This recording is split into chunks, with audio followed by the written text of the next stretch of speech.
Good morning. How are things going? They seem to be going pretty good. What does that mean, pretty good? Is the product moving? Are you backed up on anything? How are prices looking? You are the grower. You know as well as I do we've got a number of commodities.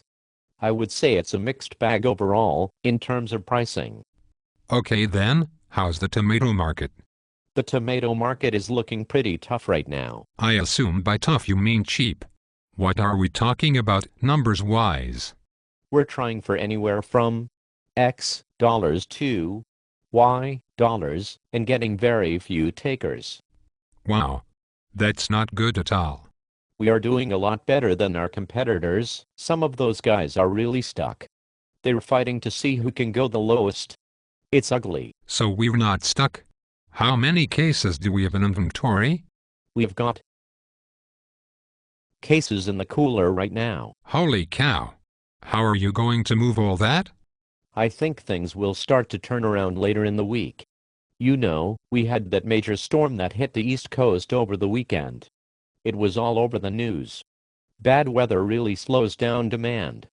People aren't out and about, and they don't eat as many salads when the weather is bad. People like to eat tomatoes when the sun is shining. Tomatoes are a sunshine food. But what about supply? Isn't supply fairly light? Not at all. Mexico has plenty, Florida has plenty, and there is more and more locally grown product around. Really? You're telling me locally grown is having that much impact on our markets at this time of year? Yes. Apparently there is now a significant portion of the American population that would rather eat vegetables grown by amateurs than those grown by professionals. Gee. What about lettuce? We did pretty good on that item the last couple weeks, I see. That market has softened up quite a bit. You just said day before yesterday the lettuce market was firm and looking good for the foreseeable future. Well, Texas and Arizona started up in a big way. Lots of extra supply coming on. And then, over the weekend, 2 people got diarrhea after eating at a deli in Pittsburgh. They were blaming lettuce. It's all over the news, and it isn't helping the situation. Oh, Lord. So how about bell peppers? They should be moving. We always do pretty good with bell peppers this time of year. I'm not going to lie. That market sucks. Bell peppers are not moving. And how do you explain that? Zimbabwe is really coming on strong right now. The boats are backed up in Miami for miles. Are you talking about the Republic of Zimbabwe, the small, landlocked country in southern Africa that has suffered through hyperinflation and negative GDP for over a decade and has among the lowest life expectancy in the world? I don't know about all that stuff, but they've really got their shit together on bell peppers.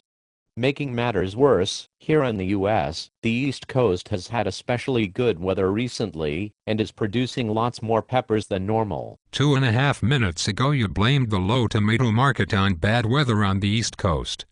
A different part of the East Coast. It's a big coast. So are we doing good on anything? Do you have any good news for me? You said it was a mixed bag. Yes, it is. We are hitting a home run with the organic mini Japanese albino eggplant. Highest prices we've ever seen. We only ship 4 cases per week of that item. Well, I guess you should have planted more. Last season during the planning session you said if we planted more we would risk killing the market. You are the grower, not me. I can't make your planting decisions for you. I can tell you in hindsight, though, that it's really too bad you didn't plant more of the organic mini Japanese albino eggplant. If you had, you'd be making a killing right now. So is there anything you can do to get some higher prices for our high-volume items? We are really suffering. I'm doing everything I can. But the market is the market. I have no control over that. So why do I pay you so much money to sell my product? You don't actually pay me to sell your product.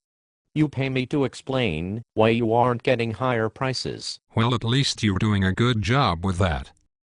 I'm going to drown my sorrows in a $200 bottle of scotch with 3 top-notch strippers on the giant yacht I bought just last week.